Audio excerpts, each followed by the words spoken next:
University మంచి భవిష్యత్తు కోసం తెలుగు విద్యార్థులు ఇష్టపడే యూనివర్సిటీ. కాల్ 9059052378 9059052379.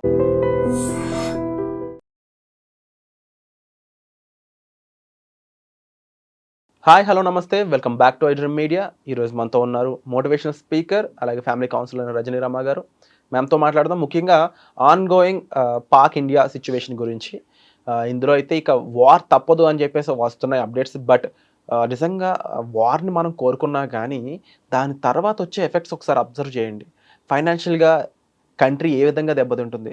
ఇది పక్కన పెడితే అక్కడ వార్ పార్టిసిపేట్ చేయండి, వార్ చేయండి అని చెప్పేసి మనం ఎంతలా గింజుకున్నా సరే, ఒక ఆర్మీ ఫ్యామిలీ నుంచి ఎవరైనా ఈ ఎపిసోడ్ చూసినట్లయితే వాళ్ళకి అర్థమవుతుంది ఆ పెయిన్ ఏంటి అనేది.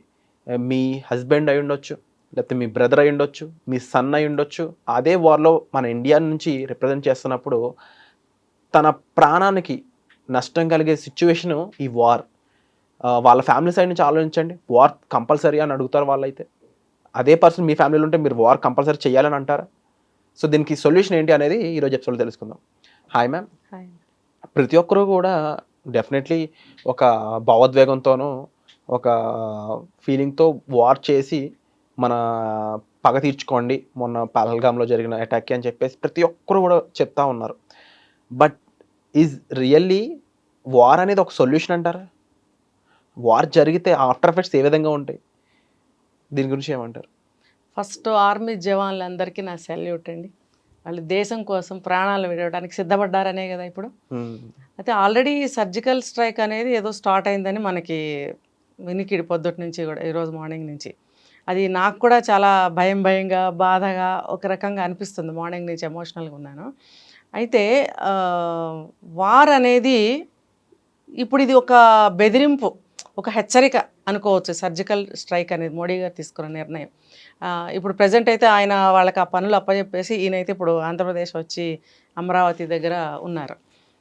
అయితే వాళ్ళు ఏంటంటే వాళ్ళు కూడా ముందు బెదిరింపులు చేశారు. మేము బాంబు వేస్తాము, న్యూక్లియర్ వేస్తాము, అది వేస్తాం, ఇది వేస్తామని. వేసినప్పుడు ఆ బెదిరింపులకి మనం భయపడిపోతాము అని చెప్పి. అయితే మోడీ గారు ఏం చేశారు, మనకి మొన్న పహల్గామ్లో జరిగిన దీనికి ప్రతి ఒక్కరికి కూడా ప్రతీకారం అనేది వచ్చింది. రివెంజ్ తీర్చుకోవాల్సిందే, వాళ్ళని అది చేయాలి, ఇది చేయాలి, ఇది చేయాలి, అది చేయాలి. పాపం మనందరం ఇక్కడుండి అంటుంటాము, బోర్డర్స్లో ఉన్నవాళ్ళు కానీ, ఆ వార్లో పాల్గొనే ఆర్మీ జవాన్లు కానీ, జవాన్లు ఏంటి అన్ని క్యాడర్ వాళ్ళు ఉంటారు ఆ సమయంలో అక్కడ. ఒక కుక్ దగ్గర నుంచి, స్వీపర్ దగ్గర నుంచి పై స్థాయి ఆఫీసర్ల వరకు కూడా బోర్డర్లో ఇప్పుడు ఉండి తీరాల్సిందే. మీరు అన్నట్టు వాళ్ళ ఫ్యామిలీస్ అందరూ కూడా చాలా దిగులుగా భయంగా ఎదురు చూస్తూ ఉంటారు మరి వాళ్ళు తిరిగి వచ్చే వరకు. అయితే మనం కోరుకోవటమే కాదు, వాళ్ళకు కూడా ఎంత ఇబ్బంది అనేది అర్థం చేసుకోవాలి. మెయిన్ ఆ దేశ ప్రభుత్వము ఈ దేశ ప్రభుత్వము నిర్ణయాలు తీసుకునే ముందు ఇవన్నీ కూడా ఆలోచిస్తారు. అంత ఈజీగా యుద్ధం అనేది చెయ్యరు. చేసిన సందర్భాలు కూడా ఉన్నాయి కానీ అది ఎప్పుడు ఏ సిచ్యువేషన్లో చేయాలనేది వాళ్ళు నిర్ణయిస్తారు. ప్రస్తుతం అయితే అది సర్జికల్ స్ట్రైక్ అనేది నడుస్తుంది. వాళ్ళ బెదిరింపులు నడుస్తున్నాయి. మనమైతే నోరు విప్పకపోయినా మనం చేయాల్సినవి మనం చేస్తున్నాం. ఇప్పుడు ఏం చేశారు, సింధు వాటర్ ఇండస్ ఆ వాటర్ని మళ్ళీ స్టాప్ చేశారు కదా. అసలు అది సింధు నాగరికత, ఆ వాటర్ ఉన్న దగ్గర నుంచి మన నాగరికత మొదలైంది. అప్పుడు భూభాగాలన్నీ ఒకటే. ఇప్పుడు వచ్చేసి అది మాది ఇది మాది అని చెప్పి మొదలుపెట్టినప్పుడు ఇది ఒక ఎలా ఉందంటే, ఒక తల్లిదండ్రుల దగ్గర నుంచి ఆస్తుల కోసం గొడవలు పడే సంతానం లాగా తయారైపోయింది అనమాట ఇదంతా కూడా. ఇది చాలా దారుణమైన పరిస్థితి. అండ్ ముఖ్యంగా ఇప్పుడు వార్ అనేది అందరూ కూడా ఎక్స్పెక్ట్ చేస్తున్న విషయం.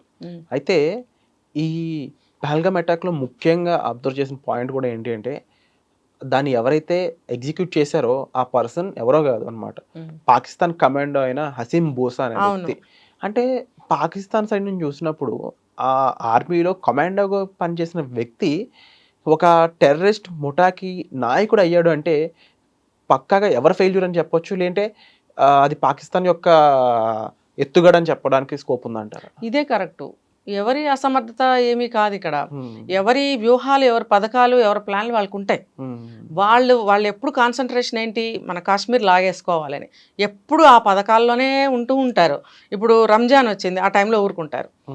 లేకపోతే ఇంకొకటి ఏదన్నా వస్తుంది ఒక మతానికి సంబంధించింది, అప్పుడు ఊరుకుంటారు. మిగతా టైంలో అన్నింటిలో కూడా వాళ్ళు పథకాలు రచిస్తూనే ఉంటారు, ట్రైనింగ్స్ తీసుకుంటూనే ఉంటారు, సమావేశాలు చేస్తూనే ఉంటారు. ఇప్పుడు మొన్న ఈ మధ్య డేట్స్ నాకు సరిగ్గా తెలీదు, మరి అక్కడికి వచ్చి హసన్ అనే అతను మీటింగ్స్ చేశాడని, దాని కొద్ది రోజుల తర్వాతే ఈ అటాక్ జరిగిందని, ఈ పెహల్గాంలో కూడా అది అన్ టైంలో దాన్ని ఓపెన్ చేశారని కూడా మనం ఒకటి వింటున్నాం. అది ఎందుకు ఓపెన్ చేశారు, ఎవరు పర్మిషన్తో ఓపెన్ చేశారు, కొన్ని పర్మిషన్స్ ఉంటాయి. ఆ పర్మిషన్స్ తీసుకోకుండా ఎవరు ఓపెన్ చేశారు ఆ ప్లేస్ని, ఓపెన్ చేసేటప్పటికి వెళ్తారు కదా, ఏం పర్వాలేదు మాకు పర్మిషన్స్ ఉన్నాయని చెప్పి అక్కడ స్టార్ట్ చేశారు. ఎక్కడైతే కాల్పులు జరిగినాయో అక్కడ స్టార్ట్ చేసినప్పుడు జనరల్గా వెళ్తారు. ఇప్పుడు వెళ్ళిన వాళ్ళకి ఇవన్నీ తెలియదు కదా, టికెట్స్ ఉంటాయి, ఎంట్రీస్ ఉంటాయి, అవన్నీ తీసుకుంటారు, వెళ్తారు. వీళ్ళేంటి ఈ మీటింగ్స్ చేసుకుని ఈ ఫలానా రోజున ఇక్కడ మనము అటాక్ చేయాలి అని వాళ్ళ ప్లాన్లో వాళ్ళు ఉన్నారు. ఎవరి పనిలో వాళ్ళు ఉన్నారంటారు కదా, అలాగా వాళ్ళ పనిలో వాళ్ళు ఉన్నారు. వీళ్ళ అమాయకులైన మనుషులు ఏం చేశారు, చక్కగా పైకి వెళ్ళిపోయారు. అసలు నన్ను అడిగితే ఎక్కడికి పడితే అక్కడికి వెళ్తారండి. మీరు పెహల్గాం వెళ్ళారు, ఆ చుట్టుపక్కల అన్నీ చూసుకోండి, ఇంకా ఎక్కడికో పైకి ఎందుకండి?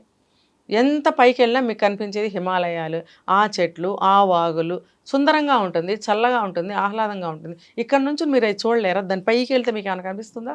అంటే మరోపక్క ఇప్పుడు అదొక విజిటింగ్ ప్లేస్, డెఫినెట్లీ కాదనలేము. వీళ్ళు సరిహద్దు దాటి వెళ్ళే ఇలా సిచ్యువేషన్స్ ఉన్నప్పుడు అక్కడ సైన్ బోర్డ్స్ కానీ లేకపోతే ఆర్మీ జనరల్స్ లేదంటే అట్లీస్ట్ ఆర్మీ పర్సన్స్ ఉండడం అనేది ఒక సెక్యూరిటీ కూడా లేరు, కంపల్సరీ. బట్ అది లేకపోవడం ఎవరి బాధ్యత? అదంతా ప్లాన్ లో ఒక భాగం. బాధ్యత అంటే మన ఇండియన్ గవర్నమెంట్ కూడా చూసుకోవాలి. అది ఒకటే జరిగిన పొరపాటుకి మోడీ గారు కూడా ఫీల్ అయ్యారు, క్షమాపణ చెప్పుకున్నట్టుగా ఉన్నారు. అదొక్కటే మనకి ఫెయిల్ అయ్యామని ఒప్పుకున్నారు. అయితే ఆ అవకాశాన్ని వాళ్ళు ఎంత బాగా ఉపయోగించుకున్నారో చూసారా? మరి ఇది అన్ఎక్స్పెక్టెడ్గా ఎవ్వరు ఊహించని విధంగా చేశారు. అయితే మనం ఎప్పుడు ఊహలోనే ఉండాలనేది ఇది మనకి తెలియచెప్తుంది అనమాట. మనకు అక్కడ ఎటువంటి పర్మిషన్స్ లేనప్పుడు మన గవర్నమెంట్ కూడా ఒప్పుకోకూడదు.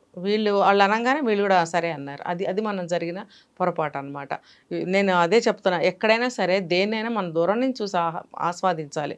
ప్రతి దాని ఒక చెట్టు బాగుందని చెప్పి చెట్టు ఎక్కి చూస్తామా, దూరం నుంచి చూస్తామా? ఒక కొండ బాగుందంటే దూరం నుంచే కనిపిస్తుంది, ఆ కొండ మీదకి ఎక్కితే ఆ కొండ ఏం కనపడదు మనకి. ఆ అమూర్ఖత్వంలో నుంచి బయటపడాలి. జనం కూడా ప్రతి చోటకి వెళ్ళిపోతున్నారు. ఇప్పుడు ఇదంటారు, ఇదేదో యాత్ర, ఇంకోటి అమర్నాథ్ యాత్ర ఏదో స్టార్ట్ అయింది అంటున్నారు. ఒక పక్కన ఇది ఇంకా ఇదవనే లేదు, ఈ యాత్ర స్టార్ట్ అయిందని చెప్తున్నారు. మరి జనం వెళ్ళేవాళ్ళు వెళ్తూనే ఉంటారు, జరిగే ప్రమాదాలు జరుగుతూనే ఉన్నాయి. ప్రజలు కూడా ఆలోచించుకోవాలి. సో ఒక పక్కన ప్రజలు అప్రమత్తంగా ఉండాలి, ఇంకో పక్కన ప్రభుత్వం అప్రమత్తంగా ఉండాలి.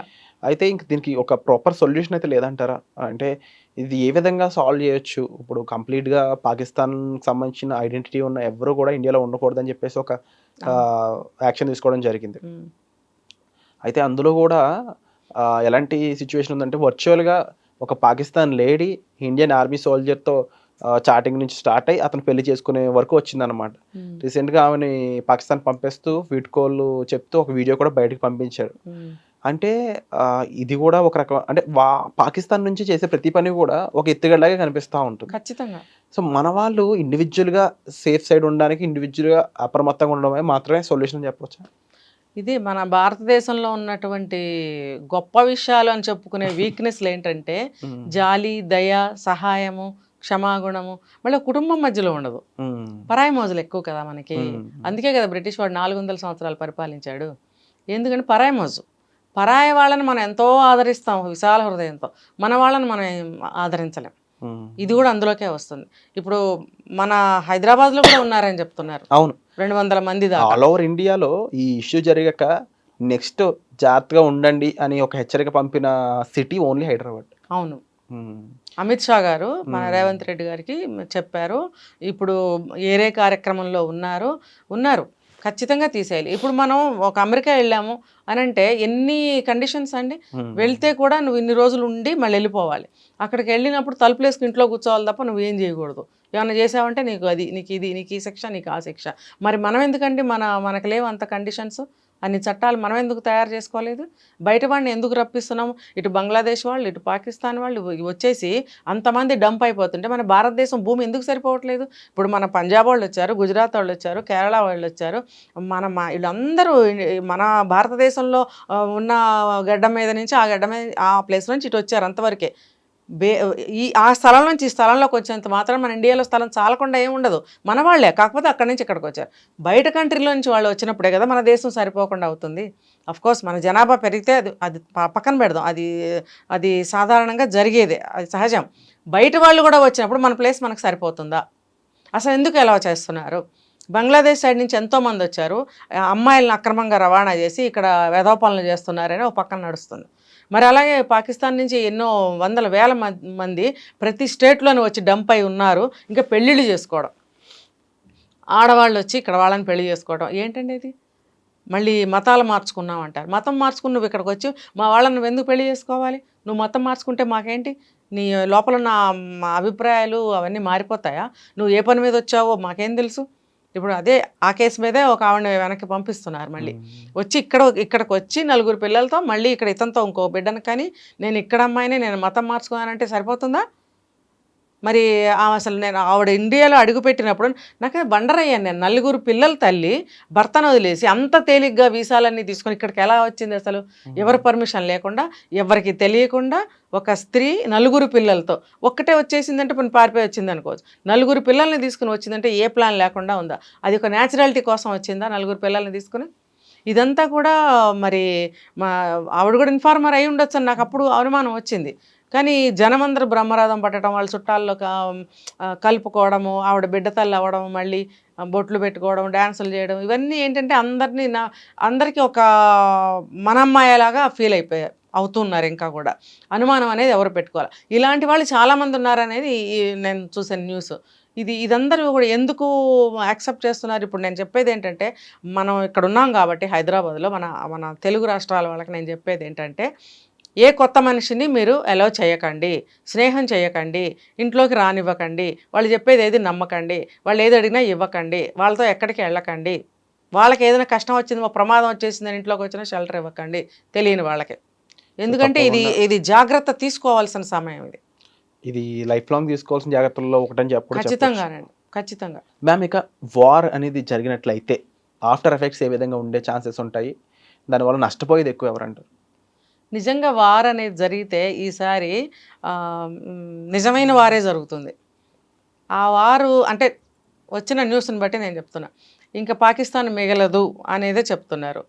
ఏంటంటే వార్ అంటే వారే కదా, వార్ అంటే ఊరికి అటు ఇటు నుంచి ఇలా అనుకోవడం కాదు కదా, ఏమైనా జరగచ్చు. ఇప్పుడు ఒకటి విన్నాం, న్యూక్లియర్ బాంబ్స్ వేస్తారా అంటే, అది వేస్తే ఎంత డేంజర్ అవుతుంది అనేది అందరికీ తెలుసు.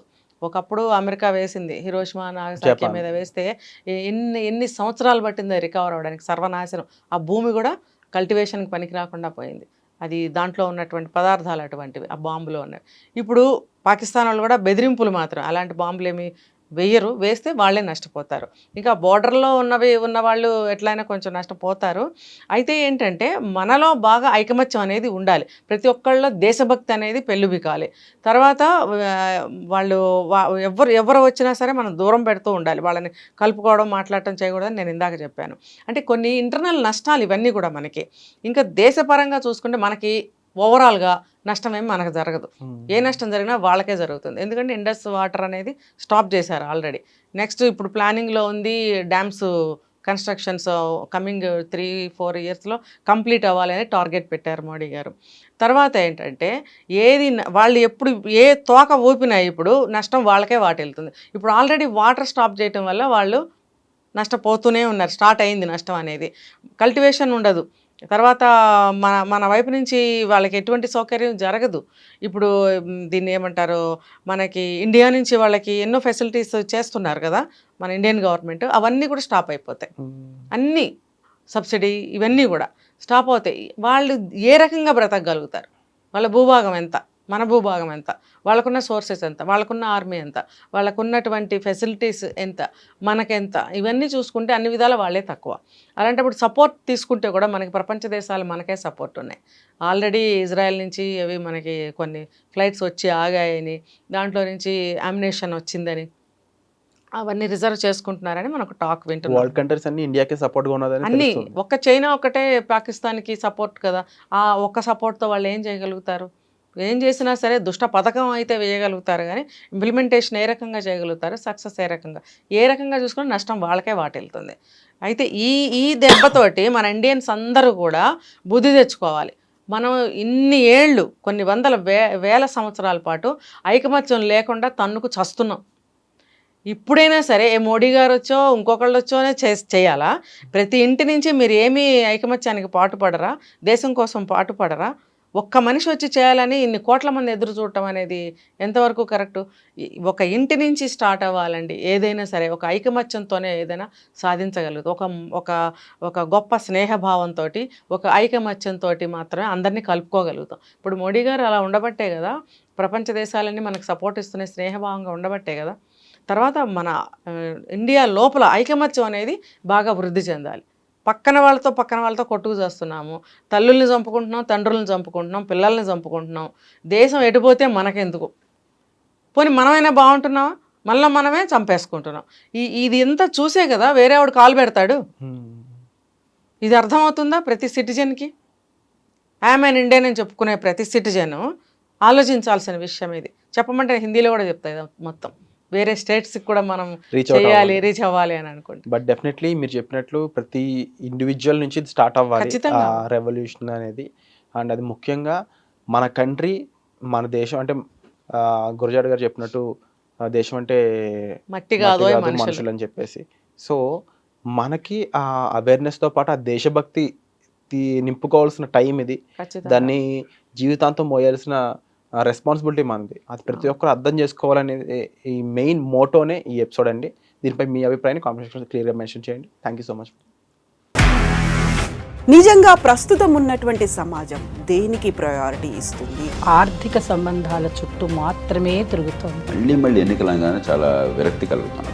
మంచి అనిపిస్తుంది కదా, లేడీస్ కూడా ఛాలెంజింగ్ జాబ్స్ చేసినప్పుడు చాలా బాగుంటది. ట్రాఫిక్ అసిస్టెంట్స్ గా నియమించిన ట్రాన్స్జెండర్స్ అందరితో సాల్యూట్ చేయించుకుంటున్నారు. ఫుడ్ డెలివరీ ఇవ్వటానికి వెళ్ళినటువంటి డెలివరీ బాయ్ అనిల్ పై కళ్ళ ముందు